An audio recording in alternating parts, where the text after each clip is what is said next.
Welcome to the Business Resilience Decoded podcast, brought to you by Asfalis Advisors and the Disaster Recovery Journal. Crisis management in today's world is ever-changing, and this podcast is our commitment to help you navigate successful outcomes for any crisis you may face. I'm your host, Vanessa Matthews. I specialize in providing insights and solutions for crisis, continuity, and resilience across industries from real estate and healthcare to terrorism in the airline and transportation worlds. No matter what industry you're in, this podcast will provide you the tools to build resilience in your organization. Welcome back to another episode of the Business Resilience Decoded podcast. Today, I'm very excited as we have a special guest with us today. His name is Dr. Kevin Kupietz. He is the Department Chair of Aviation and Emergency Management with Elizabeth City State University. And the topic for his podcast today is Small Issues, Big Consequences. But before we get started, I want to share a few resilience resources and reminders. Go to our website and download the 5-step crisis strategy that you can use to navigate through any business that has any crisis in any industry. And lastly, if you would like to request me as a speaker for an upcoming program event, you can find all of those links in the show notes for today's podcast. Secondly, with Disaster Recovery Journal, please feel free to go to the links in the show notes as well to find anything on upcoming webinars, upcoming events for the DRJ conference, as well as for you to get access to the journal. And lastly, if you enjoy our podcast, rate us and review us and leave a comment on Apple Podcasts. This helps us to understand more about how we're adding value to you. And also it helps more people to find out about the Business Resilience Decoded podcast. So with that, I want to welcome our guest, Dr. K. Good to have you. It's great to be here. It's wonderful to have the opportunity to talk to professionals about the wonderful world of aviation and emergency management, how they mix and how we can avoid stepping on the small stuff and having those big grenades go off. Well, I'm looking forward to it. So I was very intrigued when I looked at your title. One, you're coming from Elizabeth City State University, a historically Black college, and I graduated from Savannah State University in the Homeland Security degree program. And two, my career started in aviation. So I have a passion for planes and birds in the sky. And so when I saw your title in chairing this department, I was really intrigued. So we'll start there. Can you tell our listeners a little bit more about you and your background? So my background's a little different than the aviation, so I kind of fell into this. My background is, I consider myself a firefighter paramedic by trade. I spent some time in the military. My wife told me I had to get a real job. I joined the local fire department, or they hired me, and I fooled her because I haven't worked a day in my life since. Love my job, love my work. But from there, I kind of transitioned in the field of emergency management, higher education. I've been in higher education for more than 20 years now as a school director for emergency services, and now professor for emergency management and the chair for Department of Aviation and Emergency Management. And so when I came to Elizabeth City State University and they were talking to me about starting an emergency management program, which I really, really wanted to do at an HBCU, they showed me their aviation department just because, it was kind of like their cornerstone project. And it's like, holy cow, do you realize what can be done in this program when we mix aviation and emergency management? They're like, no, we really hadn't thought about it. And really, most people don't think about the two going together. But in most disasters and most emergency type of situations, we use aircraft. COVID-19, we use the air bridges to get our supplies back and forth. And not only do we use the aircraft for good things in emergencies and disasters, but every once in a while, unfortunately, when things go up, they have to come down, and they don't always come down the way that we intended them to. So this has just been a wonderful marriage has created a synergy within the university for this program, for us to do aviation, drones, and emergency management all together. So I'm real excited about this opportunity, and I'm learning a lot about the field of aviation that I didn't know before. That is awesome. So I have a friend that has said before, if it happens on the ground, it can happen in the sky. Absolutely. And you talk about a crisis, when you're in the sky and something bad happens up there, you just can't call 911. It looks a little bit differently. So I'm super excited. So you said one thing, and I want to go back to it, but why an HBCU? Like, why was that something that you really wanted to do? So several years ago, I worked for a small town fire department, and we hadn't had a female ever in the fire department, and we had very few minorities in the fire department. So it always made me wonder. And I went to the National Fire Academy, and anybody who's ever had a chance to go to National Fire Academy or the Emergency Management Institute in Maryland, they really need to go. But I went up there, they told me I had to write a paper, and it's like, well, let me try to figure out why we don't have females in our fire department. And so I wrote a gender diversity paper and realized how bad it really was. So in the fire service at that time, we were 2% female. I think we're up to maybe 5 or 6% female now in the fire service. And when I started looking around in diversity, we weren't there. And when we talk about diversity, we kind of get stuck between the idea of exclusion and inclusion. And so a lot of times we hear these departments say, well, we don't exclude anybody. But do you include them is a whole different conversation. And so, I really, in my mind, felt like the best place to try to make a difference in this was at an HBCU. So that's where we started our program at. Wow. That's exciting. Thank you so much. Thank you. So in preparation for today's podcast, you shared some content about tuna and the book. Our listeners probably have no idea what I'm talking about. So I figured to start us off on this conversation of small issues, big consequences, can you share a little bit about the background of this story with our listeners? Yeah, absolutely. So when we talk about emergency management, we always think about the big disasters. We talk about Katrina, we talk about Maria, we talk about 9/11, and those are all things that we have to talk about. But we forget about the fact that sometimes it is the small things that really interrupt a business from doing what it needs to do, and an organization from being able to fulfill its mission. And so 2 stories that I've told, or many different stories that I've told over the time to get the students' interest is, one is the Bumble Bee Tuna story. So it's really kind of interesting if you got the students who really aren't paying attention, you say, hey, did you guys hear the story about Bumble Bee Tuna who cooked a guy and it ended up in the tuna cans? It's like, oh no, that's horrible, it's bad. It's like, yeah, and it's fake news. And they're like, what? And so we go through this whole thing. And one of the things that happened, social media has just made this really blow up. It's 2 different stories. So yeah, it actually occurred that unfortunately a man was locked up in one of the ovens when the tuna was cooking in the cans back in 2012. And so that was an industrial accident that occurred. That tuna was never sent out to people. The tuna was, he was not in the tuna like the story suggested he was. Then a couple of years later, there's another story where there was a bumblebee tuna recall for a totally different reason. And somebody decided out of fun that they would mix these 2 stories together, and it just went viral. And it caused the company a lot of heartache. As you can imagine, who wants to buy bumblebee tuna or any tuna, if somebody says that there is human body parts inside the tuna fish, you're just not going to do it.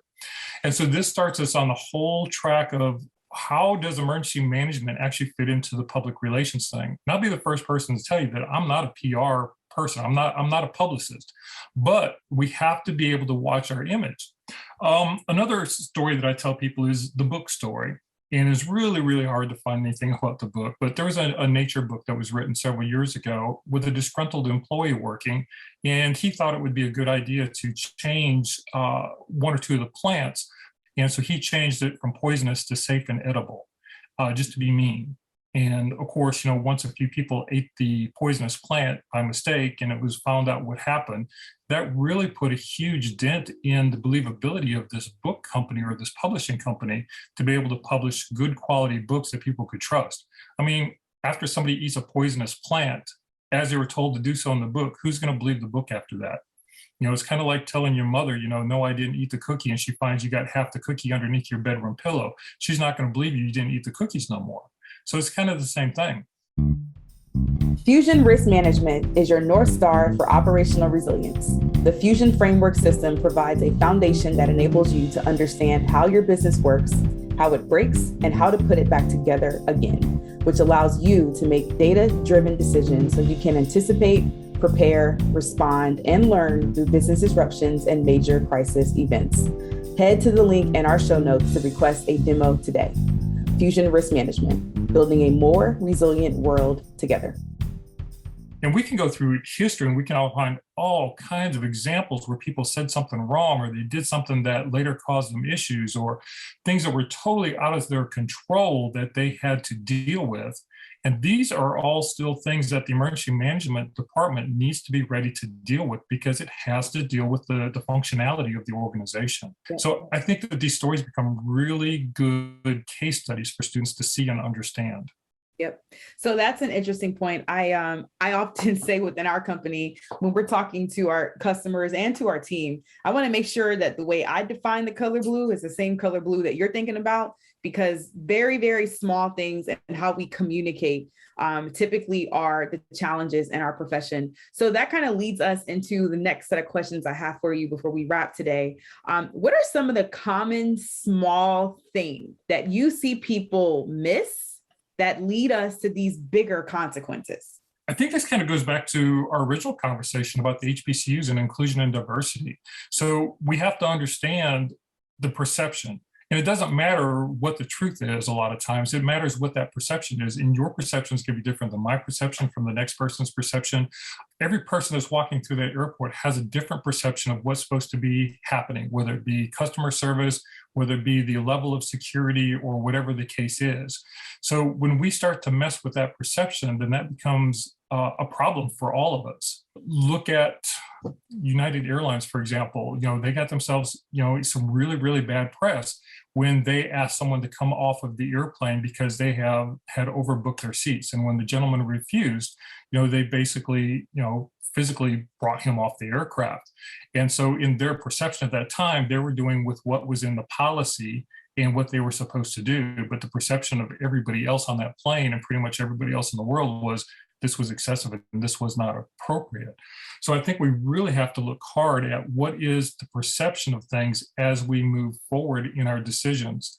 One of the great examples I like to give is the BP oil spill, Deep Horizon. And so we look at the things in there. There's some really good case study that's in there between good leadership and probably leadership decisions that could have been made better. So when we look at the head executive from BP, and he took the day off to go yachting with his family, to him that made perfectly good sense to say, hey, I've been working, I need a day off. In reality, he probably was not the one making the day-to-day decisions that were being made. He probably, if he was in the office or not in the office, probably made no difference what was going on. But the perception to the rest of the world was, hey, this is the guy that is responsible for cleanup. This is the guy that's responsible for doing everything that needs to happen. And where is he at? He is out on his yacht enjoying life, and the rest of us are down here cleaning the oil and the gunk off the beaches and ducks and not being able to fish and do whatever else was going on. So small things like that really, really do add up. And those become those small landmines that we step on. The world of aviation is a great example of that. Think about the perception of who wanted to fly after 9/11 and what the perception was of the person sitting next to you after 9/11. Was this person going to blow themselves up or try to take the plane down or whatever the case may be? Well, Yeah. let's fast forward to since times of COVID, who was jumping and ready to get back on an airplane, and then if you go down a year later, are you I had a family member that said, well, I'm afraid to fly across the country because what if I have one of those people who fights a flight attendant because they don't want to wear a mask, right? So many things, those small things are bubbling up into big consequences, to your point, in that field. Absolutely. It's the whole deal of perception again. When COVID first came out, the idea was that the aircraft were probably some of the most dangerous places. I was actually I work with National Disaster Medical Assistance System, part of HHS. And so it's kind of like the National Guard, they call, we go. We were actually working with the cruise ship passengers, and the aircraft got pretty well locked down while we were out because nobody wanted to fly in the aircraft because the idea was that they were small boxes of contained air. And so whatever viruses were in there were going to stay in there. There was no talk about the filtration systems and stuff like that. So I remember even due to the perception of things, the airlines were actually going through and they were taking plastic and they were actually taping up different parts of the aircraft with plastic walls in between passengers to try to give that perception of something was going to be safe in one area, but not the other, even though it's all the same air system. Absolutely. Well, I definitely appreciate that. So organizations are facing greater challenges with greater consequences, but yet their budget is continuously decreasing. I thought this would be a great question for you because you come from a field of higher education, specifically a historically Black college has a different set of resources and capacity than our predominantly white institutions. And then if you take that over to the aviation field, emergency management and risk does not generate revenue in aviation, right? So their budgets are decreasing as well. Based on your experience, what recommendations do you have for folks who are sitting in your shoes in higher education and aviation to help them continuously manage these small issues, but reduce these big consequences? I guess the advice is to look at every opportunity that comes available and make sure you're looking at it again with the different sets of perceptions. So we're looking for those opportunities. We're looking for those strengths that we can continue to build upon. But then we're also looking for those weak areas, those landmines that we can avoid stepping on. For example, in our fleet of aircraft, we have a couple of older aircraft, and we were trying to decide whether we should redo the seats in them or not. That seems like a pretty benign thing, and most people would say, well, if you're hurt for money, don't redo the seats. But then you got to kind of think about, what are the consequences if you don't do something small like that? So you'd hate to see a student pilot get stuck in the butt or the back with a spring that sticks out from the seat because you didn't recover the seat. Now all of a sudden they do a jerk on the yoke and something bad happens. But the other thing happens is with that perception. What happens when that parent comes in and they want that child to, or the child wants to learn how to fly and become a pilot, which can be a very lucrative career. And the parent looks at that older plane and looks at the seat that looks kind of ragtag and says, no, I don't think we're going to do that. So, you got to kind of look at that whole thing and see where our opportunities are and what our consequences are going to be if we don't grab those opportunities and do what we need to do sometimes. And I'll be the first one to say, a lot of times it takes some really creative out of the box thinking for small organizations to be able to do what they need to do. Awesome. Well, I definitely appreciate that. So last question, where can our listeners find you? They can find us anytime at Elizabeth City State University in Elizabeth City, North Carolina. Welcome to come out and visit us. I know that we can't do that, especially in the world of COVID all the time. So if they go to ECSU.edu, they can look up the Department of Aviation and Emergency Management. We have two wonderful Facebook offerings. One is if you just Google the ECSU Aviation, and another one if you Google ECSU Emergency Management, you will see all of the cool, innovative things that our students are doing. And I've been told that it has actually inspired people to continue the process and do things that they normally would not have done. And isn't that what life's all about? Step out of your comfort zone a little bit, move to the next level. Well, that sounds like leadership. So thank you so much, Dr. K, for your time. Absolutely. Thank you for listening to the Business Resilience Decoded podcast, brought to you by Asfalis Advisors and Disaster Recovery Journal. Make sure you check out the show notes for this episode to see all the upcoming events, programs, and ways we can support you. Make sure you subscribe to the show wherever you get your podcasts, leave us a review, and share it with a friend. Thanks again, and I'll talk to you in the next episode.